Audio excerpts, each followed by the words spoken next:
بسم الله الرحمن الرحيم. الحمد لله والصلاة والسلام على رسول الله. صلي على الحبيب قلبك يطيب. رئيس نادي العلا سابقا علي بن جبر، مسيك بالخير والسرور.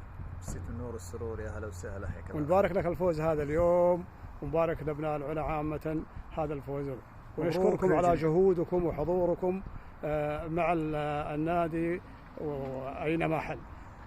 تقييمك لهذه المباريات اليوم والمباريات القادمة؟ أول شيء أقول الحمد لله على هذا الفوز، ومبروك للجميع، ومبروك لأهالي العلا قاطبة هذا الفوز وهذا التقدم إلى خطوة للأمام. الحمد لله. المباراة اليوم مباراة كانت صعبة، يعني ما هي بسهلة. نعم. والحمد لله تكلل بالنجاح وتكللت بالفوز. في نهايتها حققنا المراد اللي هو 3 نقاط، خطوة للأمام تدفعنا إن شاء الله في تقديم المستويات أفضل وافضل ان شاء الله في الجولات القادمه ان شاء الله. باقي 6 جولات لن ننظر للنتائج، هي الاصعب، هي الاصعب طبعا. في كل مباراه هي الاصعب.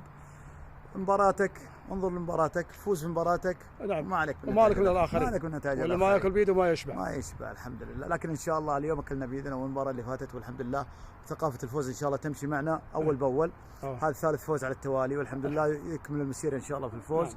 في المباراة القادمة، المباراة القادمة أمام الهلالية في المدينة المنورة على أرضنا إن شاء الله. إن شاء الله نكسبها وتعطينا خطوة للأمام إن شاء الله، والقادم أفضل وأجمل إن شاء الله. إن شاء الله. شكرا. الكثير من أبناء العلا وغير أبناء العلا يتساءلوا عن الملعب، متى يكون فيه ملعب لنادي العلا؟ والله تمت يعني مناقشة الأخوان في الهيئة الملكية، وخصوصا هيئة تطوير نادي العلا والرئيس التنفيذي الأستاذ وليد معاذ لإقامة منشأة نادي العلا. نعم. وهي حقيقة في المخطط، موجودة في مخطط التطوير للعلا كاملا، وإن شاء الله